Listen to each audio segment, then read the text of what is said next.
부산은 불가능하다. 전 세계 항만 전문가들이 한 목소리로 내뱉은 말이었어요. 상하이는 어마어마했어요. 세계에서 가장 많은 화물을 처리하는 항만이었거든요. 요코하마는 어떨까요? 100년 넘게 쌓아온 경험과 기술로 태평양을 누비는 핵심 거점이었죠. 그런데 이 두 거대한 경쟁자를 제치고 북극 항로 아시아 허브로 선정된 도시가 있었어요. 바로 대한민국 부산이었습니다. 말도 안 된다. 중국 관계자들이 펄쩍 뛰었어요. 일본 측도 이의를 제기했죠. 하지만 독일 항만청의 최종 결론은 단호했습니다. 허브는 단순한 항만이 아닙니다. 사람이 머무는 곳입니다. 숫자와 규모의 논리를 완전히 뒤엎고 전 세계 해운업계의 상식을 산산조각 낸 부산에 숨겨진 힘. 그 놀라운 이야기가 지금 시작됩니다. 저는 안나 베르너예요. 함부르크 항만청에서 15년째 숫자와 씨름하고 있습니다. 매일 아침 7시 반 차가운 엘베강을 바라보며 커피 한 잔으로 하루를 시작하죠. 그런데 어제는 달랐어요. 오후 3시 갑자기 CEO 사무실로 긴급 소집됐거든요. 복도를 걸으며 생각했어요. 또 무슨 일이지? 문을 여는 순간 놀랐어요. 회의 테이블 한가운데 거대한 세계 지도가 펼쳐져 있었거든요. 빨간 마커로 그어진 선이 러시아 위쪽을 가로지르고 있었어요. 앉아, 안나. CEO의 목소리가 평소보다 무거웠어요. 혹시 작년 3월을 기억하나? 에버기 분호가 수에즈 운하에서 좌초됐을 때 말이야. 물론 기억하죠. 거대한 컨테이너선이 운하를 완전히 막아버렸던 사건이었으니까요. 6일 동안 400척의 선박이 발이 묶였어요. 하루 운송비만 100억 달러씩 날아갔죠. 그래서 대안이 필요해졌어. 바로 이거야. CEO가 지도에 빨간 선을 가리켰어요. 북극 항로. 이제 1년에 6개월은 얼음 없이 다닐 수 있어. 거리도 40% 짧고. 여기까지는 예상 범위였어요. 문제는 다음이었죠.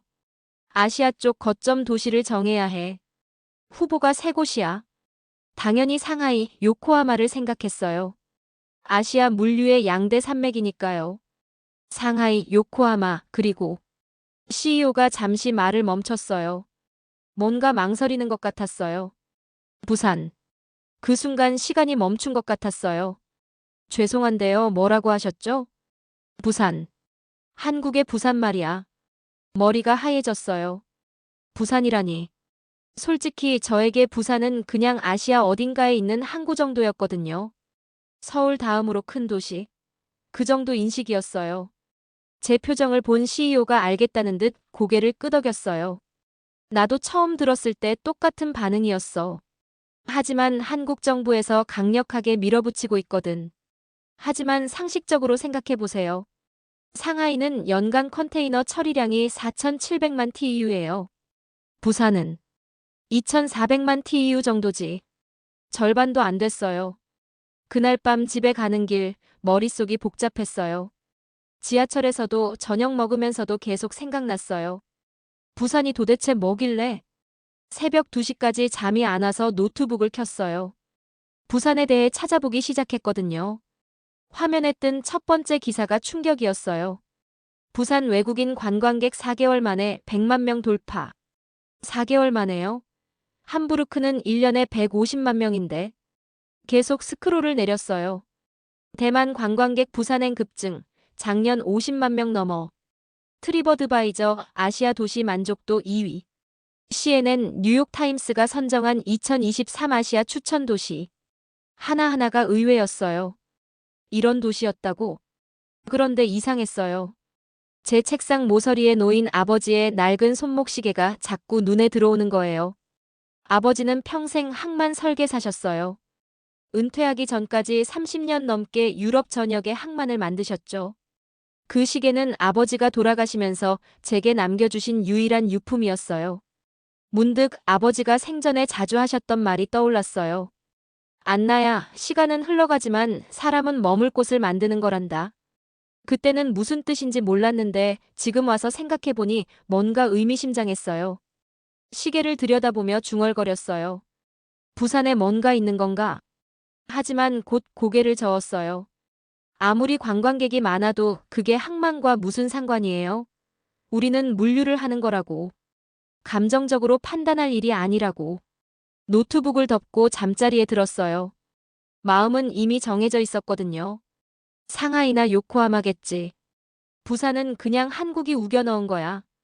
다음 날 아침 CEO에게 말했어요. 직접 가서 확인해 보겠습니다. 며칠이면 충분할 것 같은데요. 그래, 부산부터 가봐. 그때는 몰랐어요. 며칠이 아니라 제 인생 전체가 바뀔 거라는 걸요. 비행기 표를 끊으면서도 확신했어요. 숫자로 다 설명되는 세상에서 부산이 끼어들 자리는 없다고.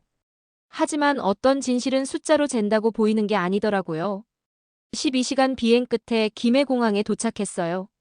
첫 느낌은 의외로 깔끔했어요. 함부르크 공항보다 현대적이었거든요. 하지만 뭔가 다른 게 있었어요. 공항 직원들의 미소가 진짜 같았어요. 안나 베르너 디렉터님이시죠? 젊은 남자가 다가왔어요. 정장 차림이었지만 넥타이가 살짝 비뚤어져 있었어요. 저는 부산항만공사 강연서 부국장입니다. 멀리서 와주셔서 감사해요. 그의 악수가 따뜻했어요. 독일 사람들보다 훨씬. 내일 일정은 어떻게 되나요?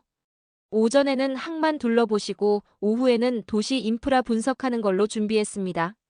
차에서 창밖을 보며 생각했어요. 생각보다 도시가 크네. 하지만 여전히 의문이었어요. 이 도시가 상하이나 요코하마와 경쟁할 수 있을까? 호텔에 도착해서 체크인을 마치고 방에 들어갔어요. 창밖으로 바다가 보였어요. 그날 밤 부산의 야경을 보며 생각했어요. 예쁘긴 하네. 하지만 예쁘다고 해서 북극항로 허브가 되는 건 아니잖아. 아버지의 시계를 꺼내 침대맡에 놓았어요. 내일이면 답이 나올 거야. 둘째 날 아침이었어요. 저는 도시 체류자의 이동 동선을 보기 위해 강연서 부국장에게 교통카드 데이터를 요청했습니다. 체계적이고 과학적인 접근이었죠. 여기 있습니다. 지난 3년간 관광객과 내국인의 평균 환승 소요 시간과 이동 경로예요. 감사합니다. 자료를 받아들며 속으로 생각했어요. 예상대로 복잡하고 비효율적일 거야. 저는 스마트폰을 들고 그 동선을 직접 따라가기로 했어요. 손목엔 교통카드 리더기가 장착되어 있었죠. 김해공항에서 경전철, 다시 1호선으로 갈아타고 자갈치 시장과 해운대를 도는 코스였습니다. 복잡해 보였어요. 이런 복잡한 환승 시스템이 어떻게 효율적일 수 있겠어요? 그런데 지하철 환승역에서 시계를 보는 순간 당황했어요. 5분, 3분, 뭔가 잘못됐나? 환승 시간이 생각보다 훨씬 짧았어요. 도시가 연결돼 있다는 게 피부로 느껴졌거든요. 복잡할 것 같았던 부산의 지하철이 의외로 직관적이었습니다. 함부르크보다도 빨랐어요. 이상해. 지형이 이렇게 복잡한데 어떡해? 부산역에서 광안리까지 이어지는 그리드 구조를 체험하면서 저는 계속 메모했어요. 삼복도로에서 바다로 내려가는 골목들, 해변에서 도심으로 이어지는 대로들. 모든 게 연결되어 있었어요. 지형은 복잡한데 사람 흐름은 끊기지 않는다. 이건 완전히 다른 차원의 도시 구조 설계야. 제 목소리에 놀라움이 섞여 있었어요. 예상을 완전히 뒤엎는 경험이었거든요. 지하철에서 내려 해운대 해변으로 걸어가는 동안 제 마음속에서 뭔가가 바뀌고 있었어요. 단순히 낙후된 도시라고 생각했던 부산이 사람을 중심에 두고 움직이는 도시라는 걸 깨닫기 시작했거든요. 이건 사람을 위한 설계야. 효율이 아니라 편의를 먼저 생각한 거지. 광안대교가 보이는 카페에 앉아서 노트북을 열었습니다. 데이터를 정리하면서 제 손이 잠시 멈췄어요. 숫자들이 예상과 완전히 달랐거든요. 이 도시는 움직이는 사람을 배려한 구조다. 완전히 다른 철학이야. 처음으로 확신을 얻는 순간이었습니다. 부산은 단순히 도시가 아니라 사람이 흐르는 그릇이었어요. 세계가 항만을 말할 때 부산은 사람을 먼저 설계했다는 것. 그게 제가 찾던 답의 첫 번째 조각이었습니다. 이럴 수가. 교통카드 하나로 이 모든 걸 확인할 수 있다니. 저는 독일에서 온 항만 전문가였지만 이런 관점은 처음이었어요. 효율성이 아니라 편의성, 속도가 아니라 접근성을 먼저 생각한 도시 설계. 완전히 새로운 패러다임이었어요. 바다를 바라보며 커피를 마시는데 갑자기 소름이 돋았어요. 만약 이게 우연이 아니라면, 만약 이 모든 게 계획된 거라면, 해가 질 무렵 호텔로 돌아가는 길에 문득 생각했어요. 이상해. 지형이 이렇게 복잡한데 사람들이 이렇게 쉽게 움직인다고? 부산이 생각보다 단순하지 않다는 걸 깨닫기 시작했어요. 숫자만 봐서는 놓친 뭔가가 있는 것 같았거든요. 호텔방에서 제 손에 든 교통카드를 내려다봤어요. 작은 플라스틱 카드 하나가 제 편견을 흔들어 놓고 있었어요. 내가 뭔가 놓치고 있는 건가? 처음으로 그런 생각이 들었어요. 그날 밤 보고서를 쓰려고 했는데 손이 움직이지 않았어요. 지금까지의 분석 방법론이 통하지 않는 도시를 만난 거였거든요. 오후 시간을 할애해서 저는 직접 도보로 해운대 해변을 따라 걸었어요. 하늘은 맑고 파도는 잔잔했습니다. 독일에서는 느낄 수 없는 따뜻한 바람이 뺨을 스쳤어요. 이상하게 마음이 편해졌거든요. 바다가 이렇게 가까이 있다니. 함부르크와는 완전히 다른 느낌이야. 걷다 보니 허름한 돼지국밥집이 보였습니다. 간판도 낡고 외관도 그리 깔끔하지 않았지만 뭔가 끌렸어요. 주방에서는 구수한 육수 냄새가 퍼져나왔고 벽엔 조선소 시절 사진이 빼곡히 걸려 있었거든요. 마치 박물관 같았어요. 여기 들어가 볼까? 현지인들이 진짜 가는 곳을 봐야지. 문을 열고 들어가자 주인이 반갑게 맞아줬어요. 전직 조선소 용접공 조경팔 할아버지였습니다. 굵직한 목소리로 저에게 묻지도 않은 과거를 꺼내시더라고요. 어디서 왔어? 독일? 아이고, 멀리서 왔네. 그 시절엔 하루 10척씩 뽑았지. 땀이 국물보다 더 났어. 그분의 목소리에는 자부심이 가득했어요. 과거를 그리워하는 게 아니라 자랑스러워하고 있었거든요. 저는 말없이 국밥을 먹으며 그분을 바라봤어요. 그분의 손은 굵고 거칠었습니다. 시간이 새겨진 손이었죠. 용접 자국과 화상 흔적들이 세월의 증거처럼 남아 있었어요. 이런 손이 배를 만들었다는 게 믿어지지 않았어요. 할아버지, 그때 만든 배들이 지금도 바다에 있을까요? 당연하지. 내가 만든 배는 절대 안 가라앉아. 북극이든 어디든 갈 수 있게 튼튼하게 만들었거든. 그 순간 소름이 돋았어요. 그분이 만든 배들이 정말로 지금 북극해를 지나고 있을지도 모른다는 생각이 들었거든요. 그분은 선박의 기술자가 아니라 세대의 축적을 상징하고 있었습니다. 할아버지가 만든 기술이 지금도 살아있다는 거네요. 기술은 사람이 만드는 거야. 기계가 만드는 게 아니라. 그 말에 제 가슴이 먹먹해졌어요. 숫자와 지도에서 느낄 수 없었던 인간의 체온을 받아들이기 시작했거든요. 도시란 인프라의 합이 아니라 세월이 흐른 사람들의 기억과 노동의 축적이라는 사실을 깨달았습니다. 이런 사람들이 부산을 만든 거구나. 숫자로는 측정할 수 없는 뭔가가. 국밥을 다 먹고 나서도 한참을 그 자리에 앉아 있었어요. 처음으로 이곳에 머무는 이유를 사람에게서 찾고 있었거든요. 효율성이나 경제성이 아니라 사람의 온기에서 말이죠. 벽에 걸린 사진들을 다시 봤어요. 젊은 시절의 조경팔 할아버지가 거대한 선박 옆에서 웃고 있었어요. 그 미소가 지금도 똑같았어요. 할아버지, 부산이 세계적인 항만이 될 거라고 생각하셨어요? 모르지. 그냥 좋은 배 만들면 되는 거 아닌가? 배가 좋으면 사람들이 찾아와. 너무나 단순한 철학이었지만 동시에 깊었어요. 밖으로 나와서 바다를 바라보며 생각했어요. 기술은 선박을 움직이지만 도시를 움직이는 건 기억을 품은 손들이다. 조경팔 할아버지는 부산이라는 도시 그 자체였어요. 흘러온 시간, 지켜온 기술, 그리고 남아있는 사람. 이게 바로 부산의 진짜 모습이구나. 사람이 만든 도시. 그날 밤 호텔에서 보고서를 쓰려고 했는데 손이 움직이지 않았어요. 지금까지 써왔던 분석 보고서와는 전혀 다른 뭔가를 써야 할 것 같았거든요. 숫자가 아니라 사람에 대한 이야기를. 아버지의 시계를 꺼내 책상 위에 올려놨어요. 초침은 여전히 이 도시의 시간을 정확히 재고 있었습니다. 이제 그 이유를 알 것 같았어요. 사람이 있는 곳에 시간을 재고 있었던 거였어요. 셋째 날, 저는 특별한 사람을 만났어요. 대만 LCC 항공사 기획 매니저 린자루였습니다. 그녀는 2011년 부산 대만 직항 개설 초기 멤버였다고 했어요. 온라인으로만 연결해서 만나는 미팅이었죠. 커피숍에서 화상통화로 만난 그녀의 첫 마디가 제게는 폭탄이었습니다. 디렉터님, 믿기 어려우시겠지만 우린 1년에 3회만 운항했어요. 그런데 지금은 매일 2편씩 뜹니다. 저는 즉시 질문했어요. 10년 사이에 그렇게 수요가 늘었다고요? 그게 가능한 일인가요? 숫자로 보여드릴게요. 린자루는 차트를 화면에 띄웠어요. 부산행 항공 수요 곡선이 10년간 25배 상승한 그래프였습니다. 저는 숨이 막혔어요. 25배요? 이건 정상적인 성장 곡선이 아니에요. 맞아요. 단순 관광이 아닙니다. 장기 체류, 복합 환승, 부산 자체가 목적지가 된 겁니다. 기존 허브 정의인 크게 모이고 빠르게 흩어지는 것과는 정반대의 흐름이었거든요. 사람이 머무는 도시라는 개념이 새롭게 다가왔습니다. 이해가 안 돼요. 왜 부산인가요? 서울도 있고 일본도 가깝고 다른 선택지가 많은데.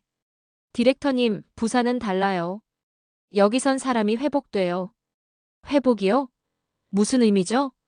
바다가 주는 안정감, 음식의 따뜻함, 그리고 무엇보다 사람들의 진심. 대만 관광객들이 가장 많이 하는 말이 뭔지 아세요? 뭔가요? 다시 오고 싶다. 그냥 이 한마디예요. 90% 넘는 사람들이 똑같은 말을 해요. 그 순간 제 안에서 뭔가가 완전히 바뀌었어요. 처음엔 냉정한 분석가였던 제가 이제 사람이 중심인 항만이라는 철학을 받아들이기 시작했거든요. 린자루 씨, 이게 정말 지속 가능한 모델일까요? 감정적인 판단이 아닐까요? 숫자가 거짓말하지 않아요. 재방문율 85%, 평균 체류 기간 7일에서 14일로 증가, 1인당 소비액 300% 상승. 이게 감정인가요? 데이터는 숫자일 뿐이지만 숫자가 누적되면 철학이 됩니다. 부산은 사람을 모으는 도시가 아니라 사람을 머무르게 하는 도시였어요. 그런데 이 변화가 언제부터 시작됐다고 보세요? 정확히는 모르겠어요. 하지만 어느 순간부터 부산 자체가 브랜드가 됐어요. 영화, 음식, 사람, 풍경. 모든 게 하나로 연결되면서 말이죠. 브랜드요? 도시가 브랜드가 된다고요? 맞아요. 사람들이 부산하면 떠올리는 게 있어요. 따뜻함, 진정성, 회복. 이런 감정들이 브랜드가 된 거죠. 그 말을 들으면서 저는 완전히 새로운 세계를 보고 있었어요. 항만을 물류의 관점에서만 봤던 제 시각이 완전히 바뀌고 있었거든요. 린자루 씨, 솔직히 말해서 이게 북극 항로와 무슨 상관이 있을까요? 생각해 보세요. 북극 항로는 극한의 환경이에요. 그런 곳을 지나온 사람들이 어디서 회복하고 싶을까요? 차갑고 효율적인 곳? 아니면 따뜻하고 인간적인 곳?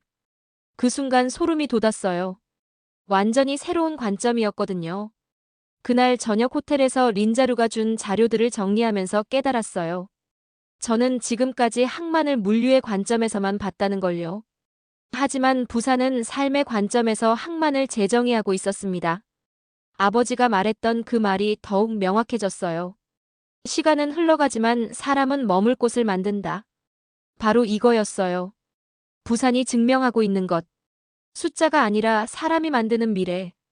넷째 날, 저는 본격적으로 도시 체류자 이동 경로와 데이터 분석에 들어갔어요. 그때 만난 사람이 정우빈이라는 젊은 급지 선박 엔지니어였습니다. 20대 후반의 패기 넘치는 청년이었어요. 안나 디렉터님, 이 교통카드요. 단순히 이동이 아니라 머문 시간을 알려줘요. 혁신적이지 않나요? 정우빈은 자신의 창업 아이디어인 교통 체류 분석 기술을 열정적으로 설명해줬어요. 저는 그의 노트북 화면을 들여다봤습니다. 화면에 펼쳐진 데이터가 놀라웠어요. 이게 뭐죠? 완전히 새로운 접근법이네요. 타임스탬프가 선명했어요. 해운대 2시간, 광안리 1시간, 자갈치 3시간. 단순한 이동이 아니라 머무름의 기록이었거든요. 이런 분석 방법은 처음 봤어요. 기존 허브들은 어떻게 움직이는지 아세요? 빨리 모이고 빨리 흩어져요. 멈추지 않고 흐르는 도시죠. 그런데 이건 멈추고 싶은 도시로 바뀌고 있어요. 저는 정우빈의 분석을 보면서 충격을 받았어요. 기술적 허브의 조건이 단지 빠름이 아니라는 사실을요. 머무는 기술이야말로 미래 항만의 핵심이라는 것. 정우빈 씨, 이 기술을 어디에 응용할 수 있을까요? 북극 항로에 최적화된 선박 기술이에요. 사람의 이동 패턴을 분석해서 최적의 항로를 설계하는 거죠. 단순히 빠른 게 아니라 사람이 견딜 수 있는 항로를요. 그 말을 들으면서 저는 소름이 돋았어요. 완전히 새로운 패러다임이었거든요. 구체적으로 어떤 기술인가요? 승무원 피로도, 심리적 안정성, 환경 적응도까지 모든 걸 고려한 항로 설계예요. 기존에는 연료비와 시간만 고려했잖아요. 하지만 사람을 고려하면 완전히 다른 최적 경로가 나와요. 정우빈과 함께 이 도시의 젊은 기술자들이 세계 어디에 내놔도 뒤지지 않는다는 걸 느꼈거든요. 아니, 오히려 앞서가고 있었어요. 단지 기회가 없었을 뿐이었어요. 그런데 왜 해외에 안 나가세요? 이 기술이면 유럽에서 충분히 인정받을 텐데요. 정우빈의 표정이 잠시 어두워졌어요. 제 가슴이 아팠어요. 갈까 고민 중이에요. 솔직히 말하면 부산엔 제 기술을 살릴 기회가 없거든요. 다들 해외 기술만 찾아요. 그게 무슨 말이에요? 한국 기술은 신뢰하지 않아요. 특히 젊은 기술자들은 더욱 그렇죠. 검증됐다는 이유로 외국 기술만 쓰려고 해요. 그 순간 저는 말문이 막혔어요. 부산의 청년 기술자들은 도시의 또 다른 증거였습니다. 항만이 남기는 건 배가 아니라 사람이라는 것. 하지만 그 사람들이 떠나야만 하는 현실이 너무 안타까웠어요. 정우빈 씨, 만약 기회가 생긴다면 어떻게 하시겠어요? 당연히 여기 남고 싶죠. 제가 태어나고 자란 곳이니까요. 바다를 보며 기술을 개발하고 싶어요. 이 바다에서 영감을 받아서 만든 기술로 세계 바다를 누비고 싶다고요. 그의 눈빛이 반짝였어요. 간절함이 느껴졌거든요. 그럼 해외 기업들은 어떤 반응을 보이나요? 관심은 엄청 많아요. 특히 극지 기술 분야에서는 한국이 세계 최고거든요. 하지만 정작 한국에서는 인정받지 못해요. 모순적인 상황이었어요. 세계는 인정하는데 정작 자국에서는 기회가 없다니. 그날 밤 저는 처음으로 이 프로젝트가 단순한 항만 유치가 아니라는 걸 깨달았어요. 사람을 붙잡는 도시가 될 수 있어야 한다는 사명감을 느꼈거든요. 기술은 이미 준비됐어. 문제는 기회였어. 부산은 있는 기술을 써주는 도시가 되어야 해. 다섯째 날, 저는 정우빈의 스타트업 사무실을 방문했어요. 작은 공간이었지만 벽면 가득 극지 친환경 선박 기술 자료들이 붙어 있었습니다. 북극 항로에 최적화된 모델들이었어요. 하나하나가 놀라운 수준이었어요. 정우빈 씨, 이 기술 수준이면 왜 해외에 안 나가셨어요? 독일에서도 이런 기술 찾고 있거든요. 제 질문에 그는 잠시 망설이다가 쓴웃음을 지으며 솔직하게 답했어요. 솔직히 말하면 갈까 정말 심각하게 고민 중이에요. 부산엔 제 기술을 살릴 기회가 전혀 없거든요. 저는 정적 속에서 대답하지 못했어요. 눈앞에 있는 기술 자료들을 보면서 가슴이 답답해졌거든요. 연료 소모 30% 절감, 쇠빙선 불필요, 극지 환경 최적화. 이 모든 게 이미 부산에 있었는데도 기회가 없다니. 부산 항만공사나 조선소에서는 관심이 없나요? 관심은 있어요. 하지만 실제 프로젝트로 이어지지 않아요. 규모가 작다고, 검증이 안 됐다고. 젊은 기술자는 믿을 수 없다고 하죠. 그게 무슨 말이에요? 이 정도 기술이면. 한국 사람들은 해외에서 검증된 기술만 믿어요. 특히 저 같은 젊은 기술자들은 더욱 그렇죠. 아이러니하게도 해외 기업들은 제 기술에 관심이 많은데 말이에요. 그 순간 저는 깨달았어요. 부산은 기술이 부족한 게 아니라 기술을 담아줄 사람이 머무는 이유를 못 만들었다는 걸요. 벽에 걸린 세계 지도를 보면서 정우빈이 말했어요. 제 꿈은 부산에서 만든 기술로 북극해를 누비는 거예요. 하지만 현실은 꿈만 가지고는 살 수 없잖아요. 말을 잇지 못하는 그의 모습에서 저는 분노까지 느꼈어요. 정우빈 같은 인재들이 기회를 찾아 외국으로 가야만 하는 현실. 이건 단순한 개인의 문제가 아니었어요. 정우빈 씨, 만약 기회가 생긴다면 정말 여기 남으시겠어요? 당연하죠. 제가 이 도시를 진심으로 사랑하거든요. 이 바다와 함께 자란 기술자로서 이곳에서 꿈을 이루고 싶어요. 하지만, 현실적으로 생각해야죠. 가족도 부양해야 하고 미래도 있고, 꿈만 가지고는 안 되니까요. 그의 목소리에 체념이 섞여 있었어요. 그 순간 제 가슴이 무너지는 느낌이었어요. 해외에서는 어떤 반응이에요? 완전히 달라요. 독일, 노르웨이, 핀란드 기업들은 제 기술을 보자마자 놀라워해요. 당장 와달라고 하죠. 조건도 훨씬 좋고요. 그럼 왜 아직 안 가셨어요? 마지막으로 한 번만 더 기회를 찾아보고 싶어서요. 이곳에서 뭔가 할 수 있는 기회를 말이에요. 그 말을 들으면서 저는 이 청년의 마지막 희망을 보고 있다는 생각이 들었어요. 그날 저녁 호텔로 돌아오는 길에 생각했어요. 기술은 이미 준비됐다. 문제는 기회였다. 부산은 있는 기술을 써주는 도시가 되어야 한다. 아버지의 시계를 다시 꺼내며 중얼거렸어요. 시간은 흘러가지만 사람은 머물 곳을 만든다. 정우빈 같은 사람들이 목적지를 만들 수 있게 해주는 것. 그게 바로 제가 해야 할 일이었습니다. 단순한 항만 분석이 아니라 사람의 미래를 만드는 일. 드디어 함부르크 본사와의 화상 최종 프레젠테이션 날이 왔어요. 일본의 다케시, 중국의 리웨이, 그리고 저. 세 사람의 발표가 차례로 진행됐습니다. 제 인생에서 가장 중요한 프레젠테이션이었어요. 다케시가 먼저 발표에 나섰어요. 요코하마는 100년 넘는 항만 운영 경험이 있습니다. 안정성과 인프라는 세계 최고 수준입니다. 태평양 횡단의 핵심 거점이죠. 차트가 깔끔하게 정렬됐어요. 숫자는 완벽했습니다.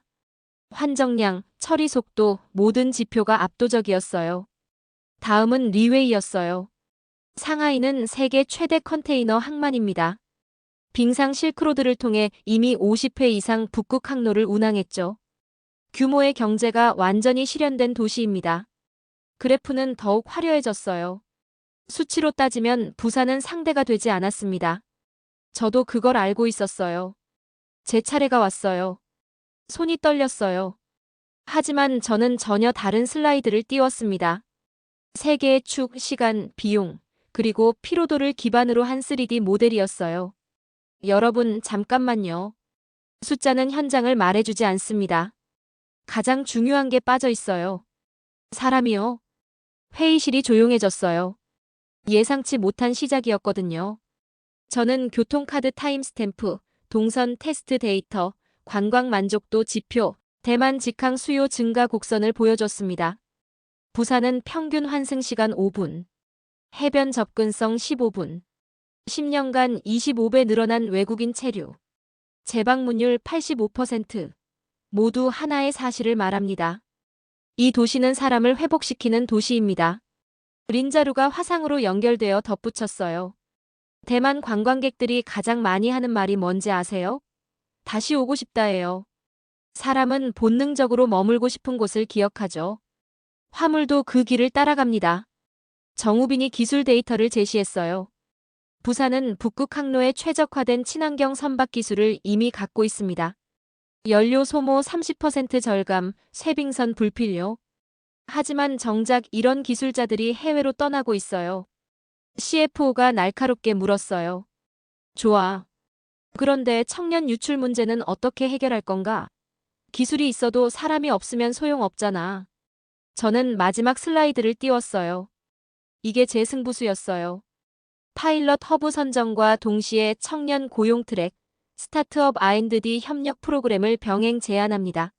단순한 항만이 아닌 기술, 일자리, 정주 여건까지 아우르는 완전한 생태계를 구축합니다. 구체적으로 정우빈 같은 인재들을 핵심 파트너로 영입하고 부산을 글로벌 극지 기술 허브로 만들겠습니다. 화물만 오가는 곳이 아니라 사람이 머물고 싶어하는 곳으로요. 잠시 긴 정적이 흘렀어요. 본사 CEO가 천천히 입을 열었습니다. 흥미롭군요, 안나. 사람 중심 허브라. 완전히 새로운 접근법이야. 좋아, 부산 조건부 선정. 우리가 새로운 길을 만들어보자. 그 순간 제 심장이 터질 것 같았어요. 부산은 북극항로 파일럿 허브로 공식 선정됐습니다. 조건은 기술 생태계와 청년 고용 트랙 포함이었어요. 화상 회의가 끝나고 저는 말없이 시계를 꺼내 책상 위에 놓았어요. 초침이 가리키는 방향은 부산이었습니다. 해냈어. 정말 해냈어. 부산이 해낸 건 단지 항만 유치가 아니었어요. 대한민국이 세계에 던진 완전히 새로운 정의였죠. 허브는 사람이 머무는 곳이다. 그날 밤 정우빈에게 전화를 걸었어요. 정우빈 씨, 이제 해외 안 가셔도 돼요. 부산에서 꿈을 이루세요. 발표 다음 날, 저는 마지막으로 부산을 다시 둘러봤어요. 국밥집, 해변, 그리고 그동안 만났던 모든 사람들과의 작별 인사를 위해서였습니다. 하지만 작별이 아니라 새로운 시작이었어요.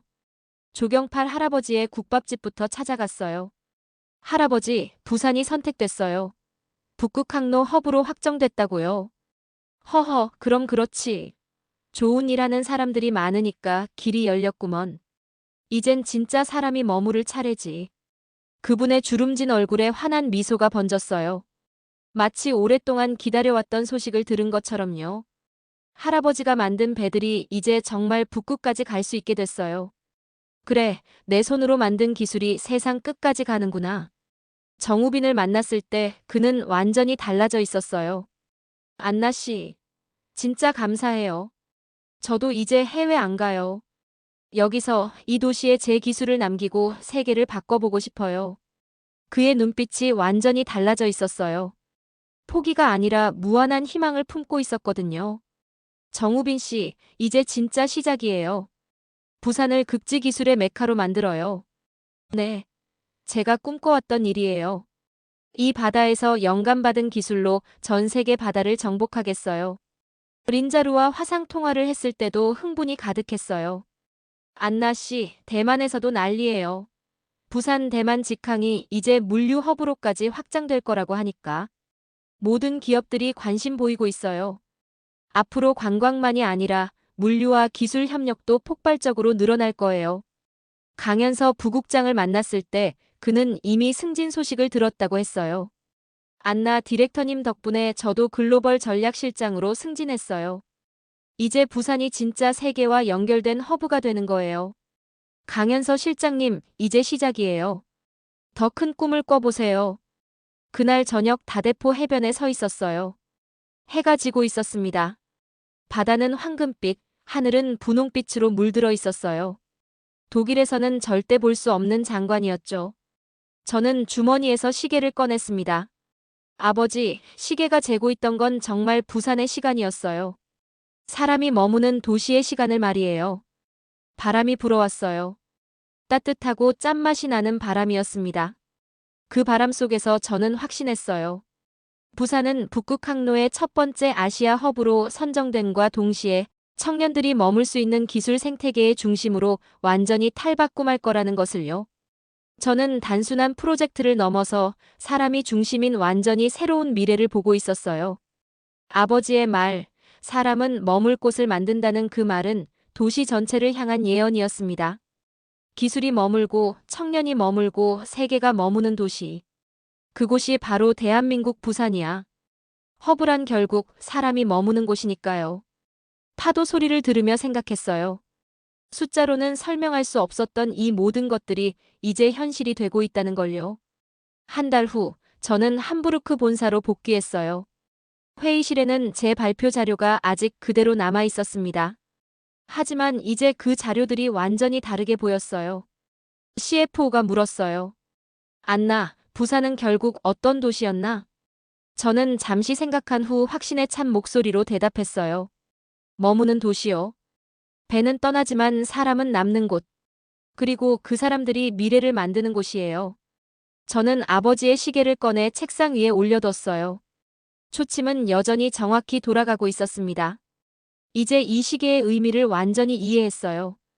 제 프레젠테이션 이후 유럽 각국 항만 정책이 혁신적으로 변하기 시작했어요.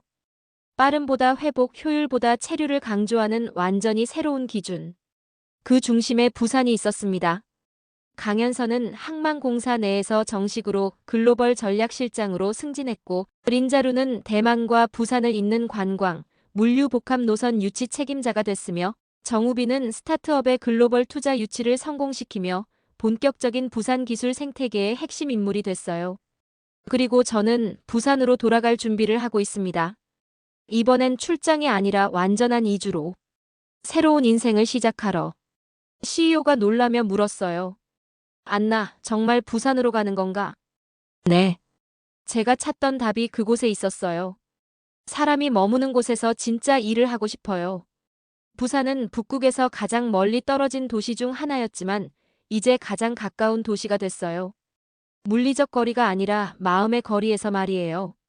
길이 도시를 만드는 게 아니라 사람이 머무는 곳이 길의 중심이 된다는 것. 그 기적이 시작된 곳, 바로 대한민국 부산이었습니다. 아버지의 시계가 평생 재어왔던 시간. 그 시간의 의미를 이제야 알겠어요. 사람이 머무는 곳에 시간을 재고 있었던 거였어요. 그곳에서 저의 새로운 인생이 시작될 거예요.